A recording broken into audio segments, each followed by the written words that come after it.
नमस्ते। इन्वेस्टिंग की दुनिया में एक कहावत तो सबने सुनी होगी, गिरते हुए चाकू को कभी नहीं पकड़ना चाहिए, है ना। मतलब जो शेर गिर रहे हैं उनसे दूर रहो। लेकिन क्या हो अगर सबसे बड़ा खजाना उन्हीं शेरों में छिपा हो जिन्हें सब लोग बेचकर भाग रहे हैं।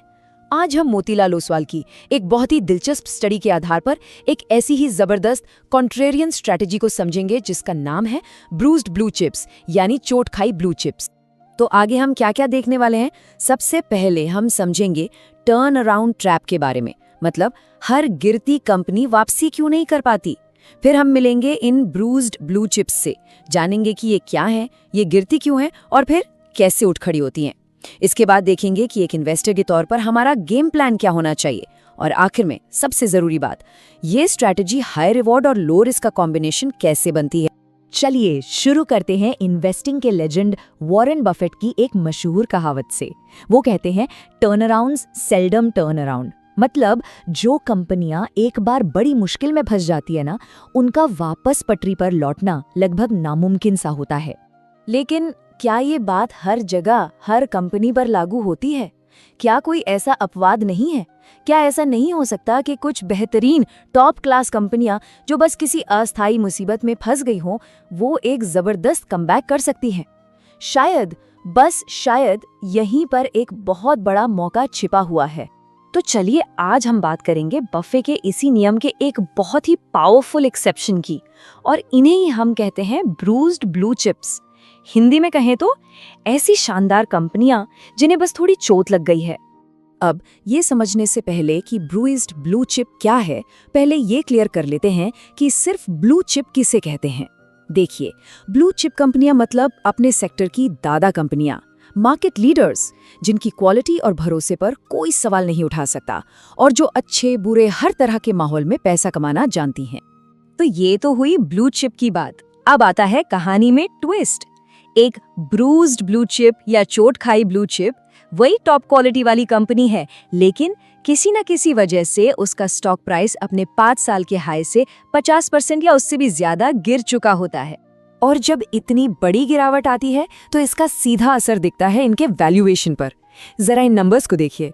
जब ये कंपनियां अपने पीक पर होती हैं तो इनका पीई रेशियो होता है लगभग 23, लेकिन चोट लगने के बाद यही पीई गिरकर सिर्फ 8 रह जाता है। और इससे भी बड़ी बात, प्राइस टू बुक रेशियो को देखिए, 5.5 से गिरकर 1 से भी नीचे, सिर्फ 0.8। इसका मतलब क्या हुआ? मतलब ये कि एक टॉप क्वालिटी कंपनी आपको अविश्वसनीय रूप से सस्ते दामों पर मिल रही है। तो अब सवाल ये उठता है कि भाई इतनी बड़ी बड़ी कंपनियां आखिर इतना नीचे गिरती ही क्यों हैं? और उससे भी ज्यादा जरूरी सवाल, हम उन सिग्नल्स को कैसे पहचानें जो बताते हैं कि अब इनकी शानदार वापसी होने वाली है। यहाँ एक बहुत ही दिलचस्प पैटर्न देखने को मिलता है। इनके गिरने के कारण देखें, इकोनॉमी में मंदी, गलत सरकारी नीतियां, कंपनी का बढ़ता कर्ज। और अब इनके उठने के कारण देखें, इकोनॉमी में सुधार, अच्छी सरकारी नीतियां, कर्ज में कमी। देखा, जो समस्या थी उसका ठीक उल्टा ही समाधान बन जाता है। अगर इन कारणों को थोड़ा और डिटेल में देखें तो ये 2 तरह के हो सकते हैं, बाहरी और अंदरूनी। बाहरी कारण मतलब जो कंपनी के कंट्रोल में नहीं है, जैसे पूरी इकोनॉमी में ही मंदी आ गई या सरकार ने कोई ऐसा नियम बना दिया जो इनके बिजनेस के खिलाफ है। और अंदरूनी कारण होते हैं कंपनी की अपनी गलतियां, जैसे कोई बहुत बड़ा और महंगा एक्विजिशन कर लिया जो फेल हो गया, या फिर मैनेजमेंट ने कर्ज का पहाड़ खड़ा कर दिया। और बिल्कुल जैसे गिरने के कारण होते हैं, वैसे ही इनके ठीक होने के यानी हील होने के भी साफ साफ संकेत होते हैं। इन्हें हम हीलिंग ट्रिगर्स कह सकते हैं। जैसे इकोनॉमी वापस पटरी पर आ जाए, या फिर कंपनी खुद बड़े बदलाव करे, कॉर्पोरेट रीस्ट्रक्चरिंग करे, कोई नई दमदार मैनेजमेंट टीम ले आए, या अपना कर्ज चुकाना शुरू कर दे। ये सब ग्रीन सिग्नल्स हैं जो बताते हैं कि अब अच्छे दिन आने वाले हैं। तो थ्योरी तो बहुत हो गई, अब आते हैं असली बात पर।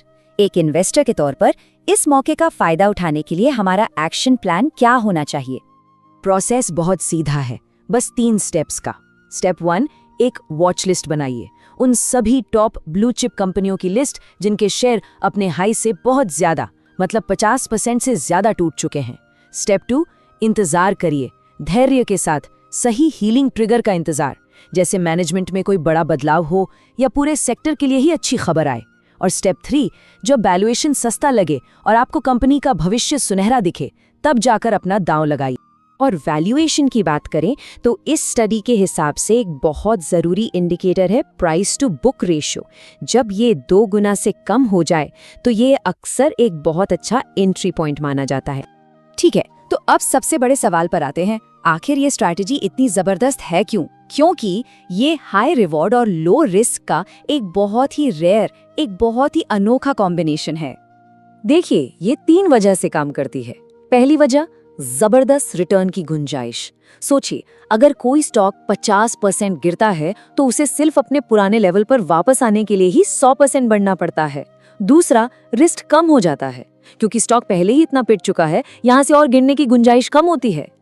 और तीसरा, और ये सबसे जरूरी पॉइंट है, सेफ्टी। इस स्टडी में जिन 99 कंपनीज को देखा गया, उनमें से एक भी कंपनी दिवालिया नहीं हुई। मतलब पैसा पूरी तरह डूबने का खतरा लगभग 0 है। और ये सिर्फ बातें नहीं है, आंकड़े भी यही कहानी बताते हैं। इस चार्ट को देखिए, अपने 10 साल के लो से इन ब्रूज्ड ब्लू चिप्स ने एवरेज 55% का रिटर्न दिया है। वहीं जो ब्लू चिप्स नहीं गिरे थे, उन्होंने सिर्फ 23% का रिटर्न दिया। मतलब फर्क 2 गुने से भी ज्यादा का है। इसका एक जबरदस्त रियल लाइफ एग्जाम्पल है सीजी पावर। एक बड़े फाइनेंशियल स्कैम की वजह से कंपनी का स्टॉक 96% तक क्रैश हो गया था। लेकिन फिर एक नए मैनेजमेंट ने कंपनी को टेक ओवर किया और उसके बाद क्या हुआ? स्टॉक ने 14,980% की रिकवरी की। 14,000%। ये एक परफेक्ट एग्जाम्पल है मैनेजमेंट चेंज वाले हीलिंग ट्रिगर का। एक और केस स्टडी देखते हैं महिंद्रा एंड महिंद्रा की। एक वक्त था जब कंपनी लगातार अपना मार्केट शेयर खो रही थी और स्टॉक 53% गिर गया। लेकिन फिर उन्होंने अपनी स्ट्रैटेजी बदली, अपने पोर्टफोलियो को नया किया और नतीजा, स्टॉक ने 1000% से भी ज्यादा का उछाल मारा। तो आखिर में बस एक सवाल सोचना बनता है, आज की दुनिया में जहां हर कोई मोमेंटम के पीछे भाग रहा है, हर कोई बढ़ते हुए शेयरों को खरीदना चाहता है, क्या ऐसा हो सकता है कि सबसे बड़े मौके असल में उन शेयरों में छिपे हों जिन्हें बाजार ने पूरी तरह से नकार दिया है? ये स्टडी तो कम से कम इसी तरफ इशारा करती है।